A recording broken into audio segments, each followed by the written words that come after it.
मौसम से जुड़ी जानकारी और लाइव मौसम खबरों के लिए हमारे YouTube चैनल को सब्सक्राइब करें और बेल आइकॉन दबाकर हर अपडेट पर रखें नजर। नमस्ते दोस्तों, स्काईमेट वेदर में आप सभी का बहुत बहुत स्वागत है। मेरा नाम महेश पलावत है। आज 17 जनवरी हो चुकी है और अभी तक यानी दिसंबर के आखिर से जो सर्दी की शुरुआत हुई है उत्तर भारत में, खास करके उत्तर भारत के मैदानी इलाकों में, वो अभी तक जारी है और घना कोहरा भी लगातार छा रहा है। सुबह और शाम दिखाई देता है और अब आज थोड़ी सी धूप निकली है दिल्ली एनसीआर में, लेकिन कल हमने देखा था 16 जनवरी को पूरे दिन जो घना कोहरा जैसा छाया रहा और जो सर्द हवाएं चलती रही और मौसम बहुत ज्यादा ठंडा रहा। तो शीतलहर चल रही है कई जगह पे कोल्ड डे कंडीशन है, पाला पड़ रहा है और कुछ इलाकों में हम कह सकते हैं कि जैसे दक्षिण भारत है वहां पर तापमान सामान्य से ज्यादा भी बने हुए हैं।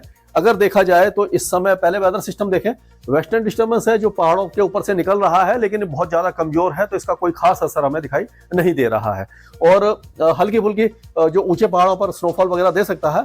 एक ट्रफ है जो पूर्वी उत्तर प्रदेश से लेकर के बांग्लादेश तक आ रही है। बांग्लादेश के ऊपर एक चक्रवाती हवाओं का क्षेत्र बना हुआ है। एक चक्रवाती हवाओं का क्षेत्र कोमरिन एरिया के ऊपर दिखाई दे रहा है। और अगर हम जो सुबह की पिक्चर देखें, आज 17 जनवरी के जो 11 बजे के आसपास की पिक्चर है, इसमें आप देखिए कि घना कोहरा पूरा छाया हुआ है। और अगर ये कोहरे के अब देखें तो ये कहाँ से है, पूरा ये जो इलाका है ये पूरा जो आप कह सकते हो कि पाकिस्तान, जो पश्चिमी और उत्तर पश्चिमी राजस्थान, हरियाणा, पंजाब, दिल्ली, उत्तर प्रदेश, बिहार, झारखंड, पश्चिम बंगाल, असम और माफ कीजिएगा मेघालय, मणिपुर, त्रिपुरा, इन सारे इलाकों में कोहरा छाया हुआ था और अब ये धीरे धीरे छटने लगा है। तो अभी भी ऐसा लग रहा है कि अगले कुछ दिनों तक ये कोहरे की जो मार है वो लगातार जारी रहेगी और तापमान कम रहेंगे। और एक सबसे बड़ा जो इस बार अपवाद है या एक्सेप्शन है वो ये कह सकते हैं कि पिछले बार तो हमने देखा था कि सर्दियों में जो बर्फबारी है वो लेट शुरू हुई थी। इस बार बर्फबारी हुई ही नहीं है, यानी कि जो स्नोफॉल हुआ है बहुत हल्का हुआ है। और आपने देखा होगा कि सोशल मीडिया पे गुलमर्ग के पिक्चर शेयर किए जा रहे हैं। गुलमर्ग जो बहुत बड़ा स्कीइंग रिजॉर्ट है, वहां पर स्कीइंग वगैरह करते हैं और पूरा बर्फ से ढका रहता है वो पूरा। तो इस बार आप देखेंगे बिल्कुल खाली है, कोई भी वहां पर बर्फ नहीं दिखाई दे रही है। पिछले साल और पिछले से पिछले साल की तुलना में देखा जाए तो वो बहुत कॉन्ट्रास्टिंग वेदर है। तो इसका भी असर काफी ज्यादा देखने को मिल रहा है कि अगर ये स्नोफॉल नहीं होता है, अभी तक नहीं हुआ है, तो उससे बहुत ज्यादा फर्क पड़ेगा। एक तो टूरिज्म सफर करेगा, यानी कि वहां पर टूरिस्ट नहीं जा पाएंगे क्योंकि वो ज्यादातर जो स्नोफॉल देखने जाते हैं और स्कीइंग वगैरह के लिए जाते हैं इस समय, खास करके गुलमर्ग वगैरह में, और जो हिमाचल प्रदेश है, उत्तराखंड है, यहाँ पर भी, और जम्मू कश्मीर के सारे इलाकों में। एक तो ये नुकसान है, ऊपर से फसलों को नुकसान होगा। जो वहाँ पर जो बर्फ जिसके ज़्यादा जरूरी होती है वो फसलें वो हो जाएगी, यानी कि उसमें नुकसान होने की आशंका है। और ऊपर से जो ग्लेशियर हैं वो पिघलते रहेंगे और वहाँ पर दोबारा से बर्फ नहीं जमेगी तो ग्लेशियर भी पिघलना शुरू होंगे। और जो वहाँ से नदियाँ निकलती हैं उसमें भी शुरुआती दौर में तो पानी ज़्यादा रहेगा, लेकिन उसके बाद धीरे धीरे वो सूख जाएंगी और हाइड्रो पावर जो वहाँ से जनरेट होता है जो उन नदियों के कारण, वो भी सफर करेगा। और जो प्लेन एरिया में आती है और जो शहर उस नदियों के आसपास है उसमें भी दिक्कत आने की संभावना दिखाई दे रही है। यानी इतना सारा इसका इम्पैक्ट पूरे कई इलाकों में पड़ता हुआ दिखाई दे रहा है। ये क्लाइमेट चेंज का पूरी तरह से असर विजिबल हमें हो रहा है। तो अब अगर देखें तो आज जो टेम्परेचर थे, यानी कि ये तो मैक्सिमम टेम्परेचर है जो कल के हैं, यानी कि 16 जनवरी को जो रिकॉर्ड किए गए थे, तो 15 डिग्री से नीचे या 14 डिग्री से शुरू करते हैं। तो गोरखपुर है, साबुर है, ये 14 डिग्री था। अमृतसर 13.5 था, मनाली 13.4 था, फोरबेसगंज है, पटना, पूर्णिया, बरेली, गंगटोक, हिसार, मोतिहारी, ये सारे 12 और 13 के बीच में है।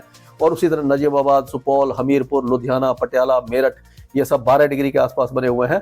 मुजफ्फरनगर, क्वाजीगुंड भी 11.8 है।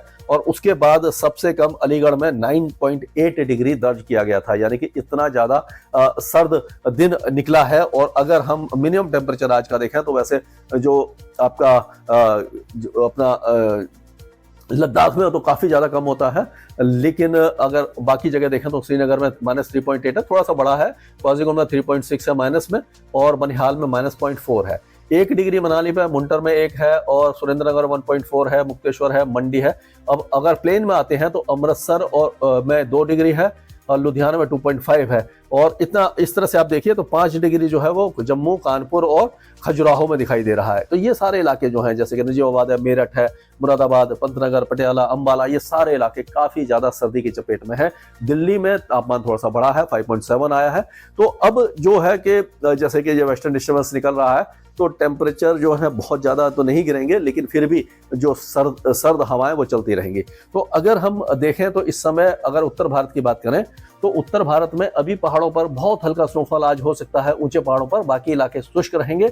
और उसके बाद एक अच्छा वेस्टर्न डिस्टर्बेंस 26 या 27 जनवरी से आएगा, जो अभी तक नहीं आया था।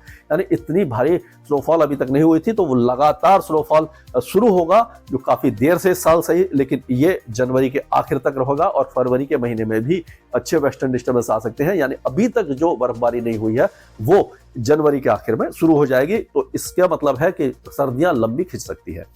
पंजाब, हरियाणा, दिल्ली, उत्तर प्रदेश, राजस्थान, ये सारे इलाके पूरी तरह शुष्क रहेंगे, कोई भी वेदर एक्टिविटी नहीं होगी। उत्तर भारत में घना कोहरा छाया रहेगा, जिससे कि सर्दी थोड़ी रहेगी। उसी तरह से गुजरात और मध्य प्रदेश और महाराष्ट्र, यहाँ पर ये उत्तरी हवाएं चल रही हैं, उससे टेम्परेचर थोड़े गिरे हैं। मुंबई में भी थोड़ी सी सर्दी की शुरुआत होना शुरू हो गई है और आगे भी यहाँ पर टेम्परेचर थोड़े और गिर सकते हैं। अगर हम बाकी बातों की करें, मध्य प्रदेश में भी खास वेदर एक्टिविटी दिखाई नहीं दे रही है। हो सकता है कि छत्तीसगढ़ से लगे हुए कुछ इलाकों में बादल वगैरह छाए, लेकिन बारिश की संभावना पहले जो दिखाई दे रही थी वो दिखाई नहीं दे रही है।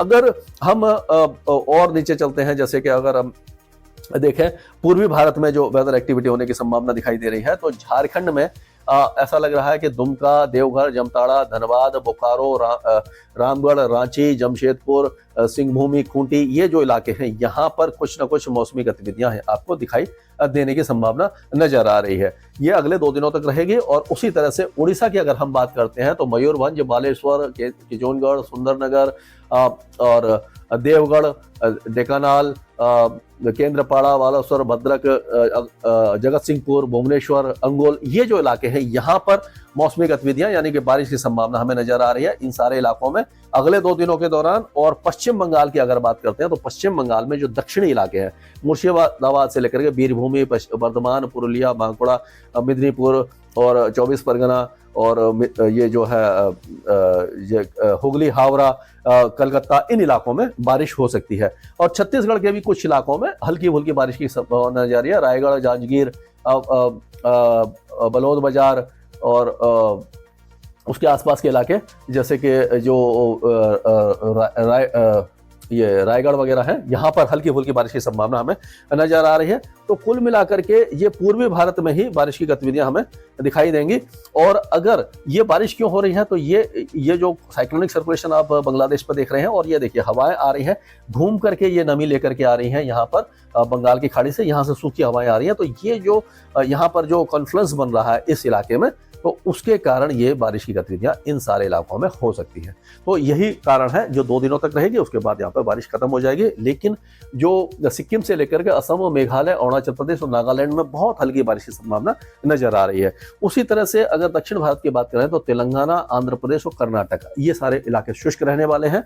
ये कोमरिन एरिया में जो साइक्लोनिक सर्कुलेशन है, इसका प्रभाव बहुत हल्का दिखाई देगा।